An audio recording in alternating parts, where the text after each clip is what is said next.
Hey guys, how you going? So there's been some recent, well not recent I should suppose, but just ongoing questions about Gruumsh, the orcs, and the Kingdom of Many Arrows. And the questions arise to, would a kingdom of orcs be viable? And more importantly, why would Gruumsh allow this, especially as seeing as King Obold I was elevated to exarch-like powers under Gruumsh. Now, we all know Gruumsh portfolio, we all know orcs, typical type of behaviors, and how does a kingdom of peaceful, not good, but orcs that don't wage war on their fellow neighbors, that want to trade, want to engage in somewhat civilized existence within the Forgotten Realms universe.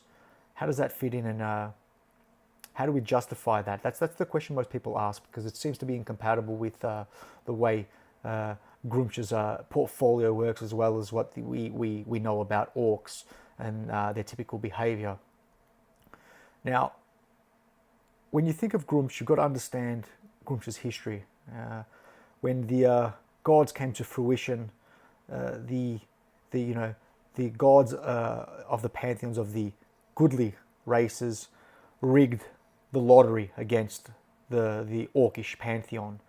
When Gruumsh went to the mountains to lay claim, he found the dwarves had already laid claim to him. When he'd gone to the forests, the elves had already laid claim to them. The gods of the other pantheons had rigged the lottery against Gruumsh and the orcish gods, and he became the butt of their jokes. He became, how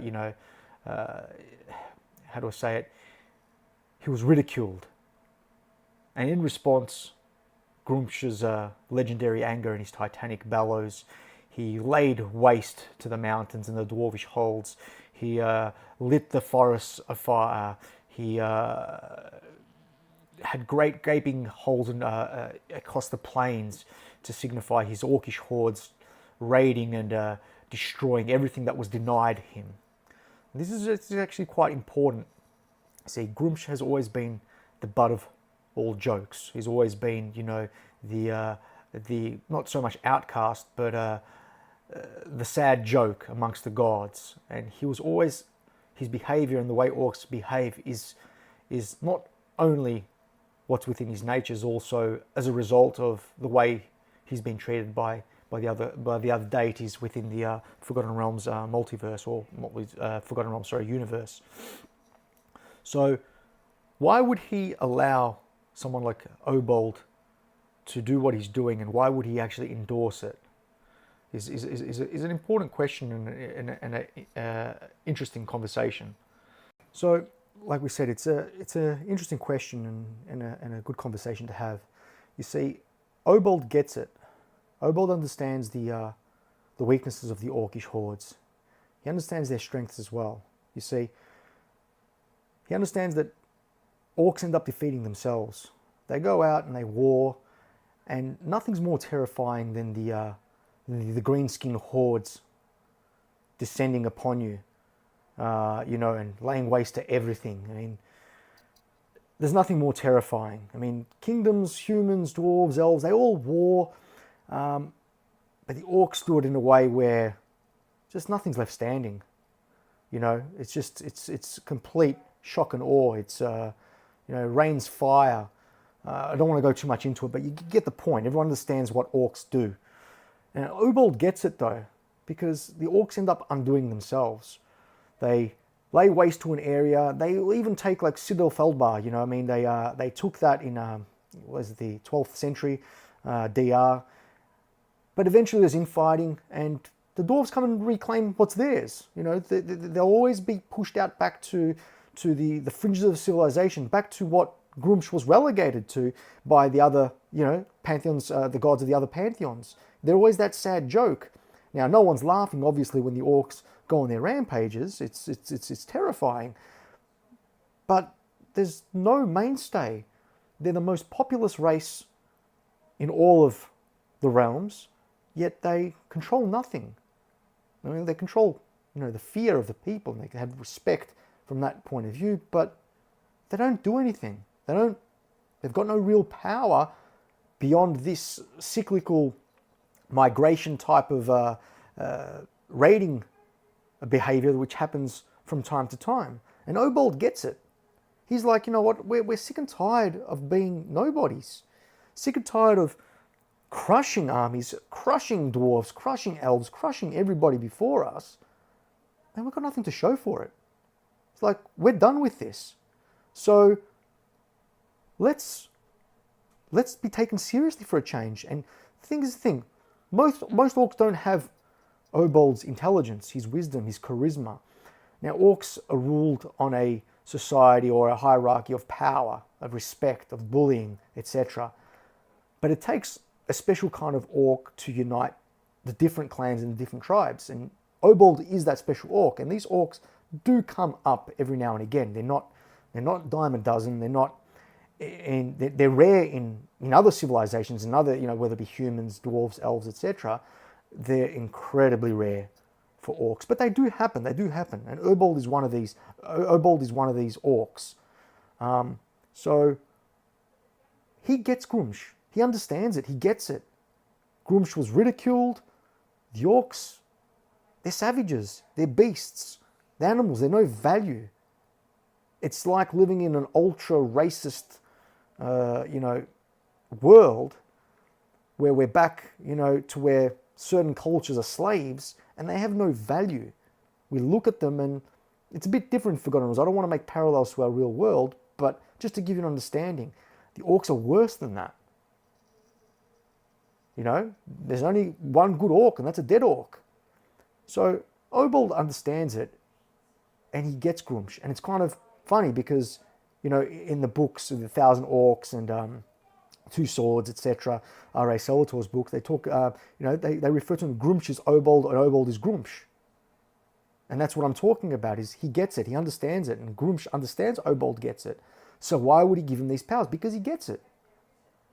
Now, he might have a plan to have this kind of like civilized orcish society. When we say civilized, like relatively civilized, they're not going to raid, they're not going to war on their neighbors, they're not going to burn your dwarvish holds down, and they want to trade, right? And they want to trade, and they want to be neighbors without conflict.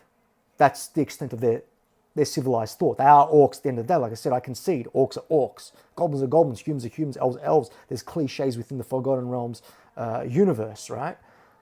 But to the extent of how civilized an orc can be, the Kingdom of Many Arrows makes sense because it makes sense to their lore. It makes sense to the history of Gruumsh. It makes absolute sense. So Gruumsh has found his charismatic orc. He's found his orc to lead his people, to get the last laugh. You mofos were, ridiculing me.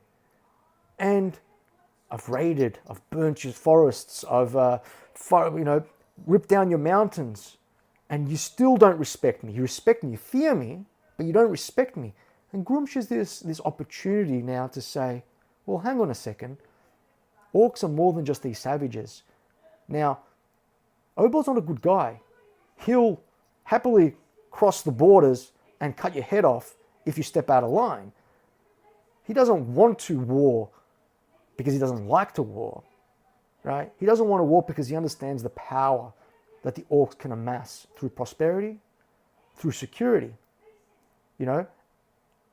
and unity. And how does that profit Gruumsh? Well, simple. Orcs die, and they're not as populous as they could be because they just keep dying in wars. They breed, they get to a critical mass, a charismatic leader comes along, we go to war, we die in droves, huge amounts, because they don't have much strategy. I mean, even with the god, orcish god, don't quote me on this word, but Ilvanel, I think it is, the god of strategy. I mean, they've got some strategy, but they're not Napoleon. They're not, Genghis Khan. They're not Alexander the Great. They're not tacticians. So they die in droves, and it's this kind of rinse-repeat mentality. When the way they can breed, the way that they're a plague, they're Goblins are very similar in that regards, but orcs are stronger than goblins. I mean, there's hobgoblins and bugbears within the goblinoids, overarching category, but orcs are strong. They're powerful. They're built for war. That's what they're built for. And they're not dominating anything. So it's not a matter of, do I think that Obold wants to build an army so that he can take over the world? I don't think that's the case. But at the bare minimum, what he does want is, maybe that's what Gruumsh is hoping for. That's what Gruumsh is hoping for, perhaps, because the gods aren't omnipotent in the Forgotten Realms. They don't know all. But they do see this charismatic orcish leader that embodies a lot of, his portfolio, a lot of his tenets. And he's going to war. That's what he's doing against Mithril Hall. He's lighting fires to the countryside. He's tens of thousands of orcs. They're rampaging, they're murdering, they're killing, they're conquering. And the success is amazing, what they're doing for the orcs. They're having incredible success. They put the dwarves of Mithril Hall back in their hold. And these dwarves aren't a pushover. They've repelled the drow. Gruumsh sees this. So the context of, could a kingdom of many arrows work? Is it viable? Would Gruumsh elevate a mortal orc to the powers of an exarch, or imbue him with the powers of an avatar, so to speak? Yes. Even though if he doesn't believe that what Obold's ultimate goal is in line, strictly speaking, with his portfolio and what he instills in his followers and orcs, Obold is bringing the name to the orcs, is giving him fame, is doing him proud, is bringing power and glory to orcs, is standing up tall, and he's making people like Brunor Battlehammer, Elastriel of Silvery Moon, King Ermus, all these people are signatories of the Silver Marches. They know who Obold is. And while they might not respect him as a friend, as a good person, they respect his power and they fear him incredibly much. That's not even a word, right? But they fear him. They fear what his orcs can do. And that's the whole point. That is the whole point why how the hell do you go and murder so many people? And dwarves and elves hate orcs. Hate orcs. They didn't even get the opportunity of vengeance. They didn't even get the opportunity of retribution for all the dead. Dagnate. How many dwarves are held in high esteem were killed? Outside of Mithril Hall. And they haven't got an opportunity for retribution. They haven't got an opportunity for vengeance. That's the kind of respect Obold has brought to Gruumsh. And Gruumsh values this. And back to what I was saying earlier about, amassing orcs. Well, the Kingdom of Many Arrows also gives you an opportunity for more worshippers. Gods grow in power the more worshippers they have.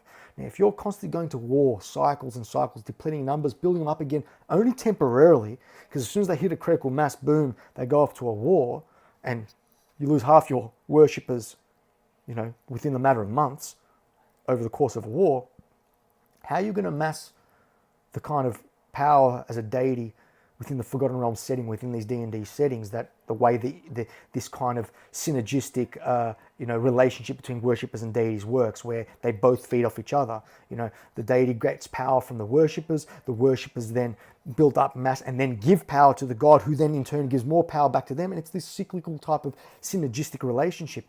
Gruumsh is not stupid. He might not be, as smart as some of the other deities, even for a god, right? But he's not a moron. He's savage, he's primal, he's ruthless. Yeah, so is Bane. So is Cyric. So is Shah. They're not idiots. That's what their nature is. Their nature is to do that. They're not idiots. So Gruumsh, I think, would absolutely not necessarily endorse, although he kind of did. Like, you got to say, when you elevate someone to the powers of Exarch, you got to say to yourself, well, that's an endorsement. I mean, I don't know how you can say it any other way, but the endorsement is a matter of an experiment for him, and as well as he understands, it's like maybe it's out as well. We've been doing this for thousands of years. I'm upset with all the gods when they rigged the lottery against me, and I've laid waste to everything for centuries, for millennia. But I'm not quite getting the respect I deserve. They fear me, certainly they fear me. But I'm not getting the respect that I felt I deserved, even despite I'm doing all these things. Then Obold comes along, and it's almost like he's out as well, whereas Obold is going to do it for me. And I'm going to give him the power to do it. And let's see where this goes. It's an experiment almost for him. And don't forget, if I'm not mistaken here, the way that the portfolios work, and that I talk about the synergistic relationship between worshippers and the gods, is this: the portfolios can slightly change. So if this starts getting traction, Kingdom of Many Arrows. I mean, we know there's Sant as well, the orcs in Sant. There's Palace Chuck, I think that's pronounced, in Vasa or north of Vasa, a half orc city, etc. If with these kinds of precedents, get traction, then more orcish kingdoms come to fruition. And we've got more orcish kingdoms come to fruition, and it sets a precedence, and that could happen in other places within the Forgotten Realms, within Faerun, within wherever orcs are placed, which is pretty much everywhere in the realms. And then the worshippers, like we said, with that synergistic kind of relationship, Gruumsh's portfolio can change. He can still be within the domain of war, can still be, a evil-aligned deity. But we already know that Forgotten Realms and the D&D have already changed orcs' alignments before, from lawful evil to chaotic evil. It can go back to lawful evil. You know what I mean? And there's reasons for it to go back to lawful evil, as the nature, well, not the nature, but the behavior, I should say, because the nature is evil, right? The nature is still evil of the orcs. They're still predisposed to certain behavior naturally. Now, that's not to say that all orcs are evil, because within the D&D lore as well, I think it's, I'm not sure which one of the developers, Jeremy Crawford, or I can't remember who said it, was actually on Critical Role on D&D Beyond, actually. They were explaining the nature of orcs, that, obviously the reason orcs are evil is one is nurture just as much as nature. You take the cults of Gruumsh out of orcs. You take an orc, for argument's sake, and raise them in Waterdeep with a nice family. Then, just like humans, we can be evil. Our nature, our nurture, our environment can drastically affect the outcome of what we are. And that's true in Forgotten Realms. We're not gnolls. You're not the spawn of your Nogu. You're not innately evil. You know what I mean? Even then, there are exceptions to the rules, right? Even then, there's exceptions to the rules. Okay, there is certainly a cliche that the aggression, the behavioral predispositions of orcs will lead to chaotic-based behaviors. But that doesn't mean that they are pigeonholed every single time. Now, people like Drizzt Erden, people like Obold, the Sixth, or even Obold the First to a certain degree, even though he is largely a typical orc, they're exceptions to the rules. There are exceptions to the rules of this cliche world. But the reason why there's only so many exceptions to the rules is because look where you're being brought up in. You're being brought up in Menza Berezan. You're being brought up in orcish culture. You're being brought up, amongst the dregs of whatever race or society that you're in. What chance do you have? What chance do you have? You haven't got much chance. Now, like I said, caveat. Yes, there is orcish nature as well. The cliche world doesn't work unless there's nature. Man. Goblins are goblins, orcs are orcs, dwarves are dwarves, elves are elves. There's a reason why there's the goodly race. There's a reason why there's the different planes. There's the lawful, neutral, chaotic, and good and evil planes. I mean, there is predispositions, and there are things set in stone within the lore of Forgotten Realms. It's more of a black and white universe with a sliver of grey in between, rather than all the black or white, or a big grey area, which is what real life is. It's definitely cliche. But the point I'm making is that while You won't change the orc's nature, the inherent nature, the biological nature, the magical nature of what they are. Their behavior can swing. There's a bit of flexibility between lawful, neutral, and chaotic within the alignment spectrum. Okay, and it seems that's what Obold has done. He's going more towards the lawful evil. He wants to set up a kingdom. Now, they're still run by orcish law. You still have the pits. You still have assassinations. You still have infighting and disputes resolved by murder. You know, they're not good by any measure of the word. But they're no longer chaotic. There's a reason. There's a system. Okay, so Gruumsh's portfolio can alter as a result of this. He's not pigeonholed forever and a day that this is what he can only ever be, just like an orc cannot only ever be a marauding savage. There's scope to change within a somewhat rigid framework, because there is a cliche world. We're not saying orcs all of a sudden, you know, every single orc has got the capability of being, you know, a paladin of, you know, of Helm or paladin of Lathander or something like that. That's not what we're saying. But the legitimacy of the Kingdom of Many Arrows, I think it's legitimate. I think it's you don't have to contrive reasons for it.